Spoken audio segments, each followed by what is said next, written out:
can hear me this time. Elon, Stop can you hear talking me or about still him. no? Yeah. Can you hear me? Yeah, Yeah, we sick. can hear you. Yeah, I'm glad you Absolutely. can hear me. I'm glad you can hear me again. I think Kim, you were asking a question. No, I was just saying how cool it is that you talk to us from your private jet. We really appreciate it. It's like a typical Elon moment, and we're just all in awe about you. Taking these risks to your business and to yourself to fight for free speech. So I said to everyone who had doubts about your intentions when you bought Twitter, you are making your intentions very clear. And I think it's very courageous of you, and I want to thank you for that. No, you're most welcome. I mean, like I said, the proof will be in the pudding over time. There will be many mistakes made, but iteratively, I think that the net vector should be towards truth, um, and and if sort of new Twitter is successful in that, then the results will be that people will turn to Twitter to understand what is true, what is real, what narratives matter, and Twitter will gain a lot of readership and attention, and will be put a lot of competitive pressure on mainstream media and on other social media companies to also be more truthful, because otherwise they will simply keep losing people to Twitter, and that's where the competition can be a very, very good thing. So but it's not going to be perfect, and there's going to be decisions that people disagree with. But on balance, the overall decisions are ones that people do agree with, then they will gravitate towards Twitter, and Twitter will actually be successful, and will gain share from other sources of media, and it will cause those other sources of media to then stop towing the line and to sort of be more truthful. What's your just a quick question, Elon? What's the biggest risk in your opinion from the steps you've taken in terms of releasing the files? Do you see any risks for Twitter?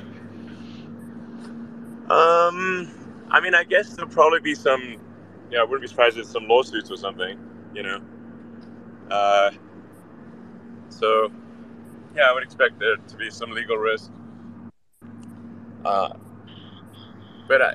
what's important? That's less of a concern than just clearing the air and making sure that people of Earth and know what really happened. And the metrics, the Twitter metrics show that it seems like it's the right decision by far, not only ethically but from a business perspective as well. That you keep hitting new records. Yeah, exactly. So, like I said, it's the point of as as it becomes clear and that Twitter is the place to actually figure out what's going on and get the unfiltered narrative, the unfiltered truth. Also for the people of Twitter to be able to suggest narratives and steer the, and emphasize narratives themselves, and have things not be controlled like it is with the so-called mainstream media, where the narrative is controlled by a handful of editors in chiefs. If basically the Wall Street Journal, New York Times, and Washington Post, and if maybe a few others decide what the narrative is. And so even if what they say is completely truthful, the people don't really get a choice in what topics are covered. So whereas on Twitter they do. Like it could be something really important going on in the world, and then the big news organizations aren't covering it for whatever reason. But on Twitter, the people can decide what narratives are important and what should be emphasized and what should, yeah. So that's. So on that note, like, Can I mention what something is really quick? Can I just Tara, mention can you hear something me? really Can quick Tara that hear me? I can hear you. Okay, Is that you? I just want to ask a quick question. I want Oh, to sorry, know John. what Twitter is doing or what you are doing, what you're planning to allow people to have more ability to publish their own stories on Twitter? Because, you know, right now we just have tweets, right? Yeah. But like, what are your plans for, say, video publication or article publication, things to incentivize, you know, creators and journalists, independent journalists, to be able to have their voices heard for more than just tweets? Yeah, absolutely. I mean, these are all like very obvious moves. One needs to be able to obviously post long form written content on Twitter. One needs to be able to post long videos and long audio on Twitter natively, and there obviously needs to be a means of monetizing that so that creators can, you know, make a living. Those are, I feel like I'm saying that the sky is blue and the grass is green. You know, that's pretty obvious stuff.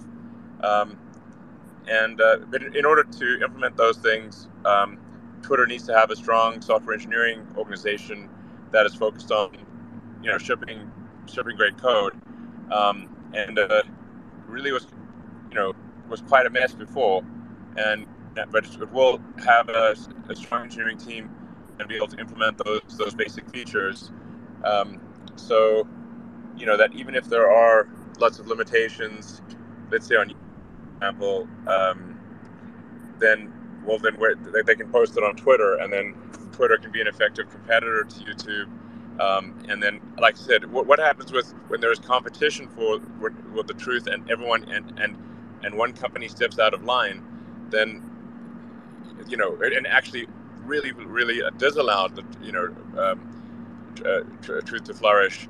It's going to put a lot of competitive pressure on other organizations to do the same thing.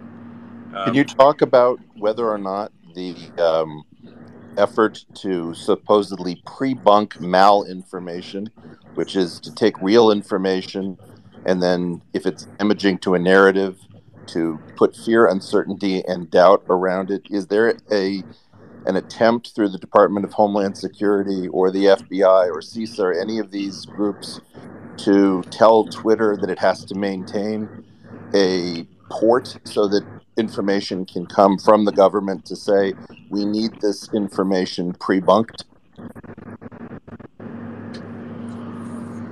Well, I mean, if there is any sort of request from the U.S. government that is not in accordance with the law or can be legally fought, then Twitter will refuse it's illegal, and if something can be legally fought, and if something cannot be will be Congress was such that it can be legally fought. But we cannot gag the voice of the people. This is not good. And like I said earlier, it's like you look at I read a lot of history. I love history, and I love history podcasts and stuff. And Hardcore history is the best one. Hardcore history. Dan Collin is so awesome. It's fantastic. Start with the Mongols. Yeah, but it's like you look through history, man, and it's like we have this pressure. We're in this precious situation where, like, this rare, unusual situation where there's actually, you know, I mean, within boundaries, there is actually freedom of speech, but it's rare in history, and usually it's like been some king or whatever that's just they were just by default suppress people, and now we have this like rare moment in history where the voice of the people is mostly not suppressed, but now there are people trying to suppress it, and we just need to fight really hard for freedom of speech. This is very, I think, essential to the future of civilization.